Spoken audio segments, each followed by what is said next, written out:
Hello and welcome! My name is Todd with Ultrex IT, and today I'm going to run you through the simple and quick setup of using RuskDesk for remote computer access. This is a wonderful tool for being able to remotely access your machines no matter where you are. Whether you're working remotely from another computer in the same building or from your home machine back into the office or vice versa, this tool allows you to connect to your machine and use it like you were sitting right in front of it. We are going to set up two computers with RuskDesk today. This first set of instructions are for the computer that you are intending to remotely access. Let's get started. To start with, you're going to need to go to RuskDesk.com, then click on the download button that you find right there on the homepage. Once you click on that, you'll be taken to a GitHub page like shown here. In the top center of the page, you're going to see a few options here, and the one we want to click on is the column that says Windows, and specifically click on the type labeled MSI. Once the file is done downloading, go ahead and click on it to begin the installation. The next few screens you can click next in rapid fire. Click Finish when it's done, and then you should automatically have RuskDesk fired up like so. If your system shows service is not running, like you see in the bottom of this image, click Start Service before proceeding. You will notice on the left-hand side you have a unique ID. This ID is the ID of your computer. Please note this number. You'll need it later when we go to your second machine.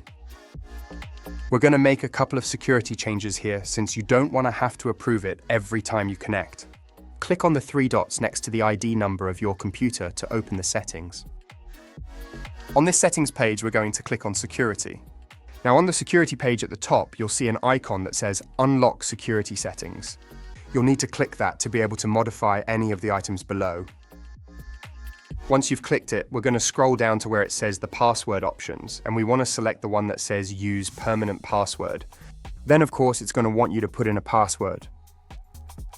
It's very important on this password that you do not use a password that is short, nor a password that you are using anywhere else. This is not a password you'll need to type in regularly, but rather just when you set up a new device for the first time to set up your remote access. I recommend using passgen.co and having it automatically generate a long and unique password.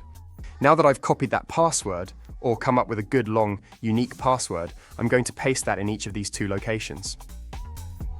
If you would like an added layer of security, and you use any form of multi-factor authentication app, like Google Authenticator or Microsoft Authenticator, you can check the box to enable 2FA right below the password options.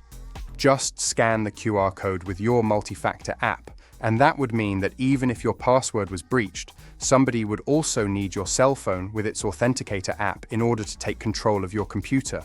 Ultrex recommends using app-based MFA on any website that allows it, as it greatly lowers your security risk. After you have scanned your multi-factor code into your app of choice, you'll need to put in the 6-digit code that it's generating to authorize that multi-factor app. Before we leave this machine, let's make sure we have 3 key pieces of information so that we're ready for the home stretch. 1. You need the machine ID of the destination computer. 2.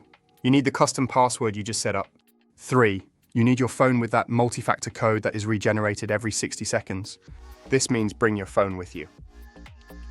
If you've got those 3 items, then you're ready to head to the other computer to do our last bit of setup. The following pieces will assume you're now sitting in front of your source machine, the one you'll remote from, not the one you'll remote to.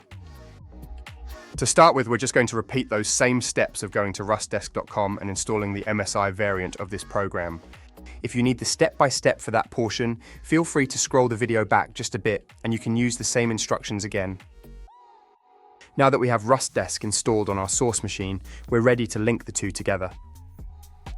On my new machine, you'll see right in the middle is a big blank area that says Control Remote Desktop, and it's wanting the desktop ID of my machine that I want to remote into. I'm going to paste that in, then click Connect. Next, it will ask for the password. That's the same password you put on the other computer, and I recommend checking the box to remember it so you don't have to type it in every time. After the password, it's going to ask for your 2-factor authentication code, and you're going to get that from your 2-factor authentication app. Look for the one with RuskDesk in the name.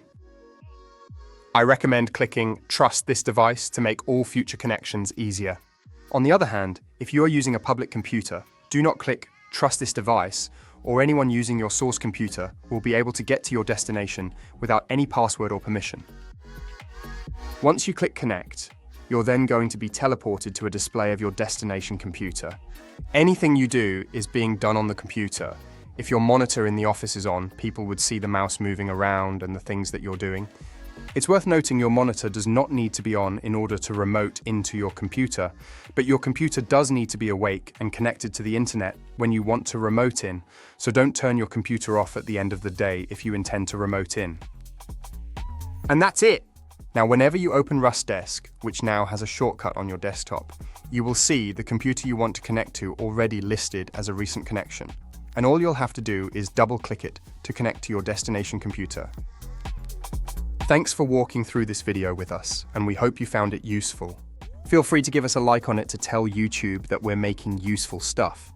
If you have any questions or need IT support, you can reach us at ultrex.com/IT.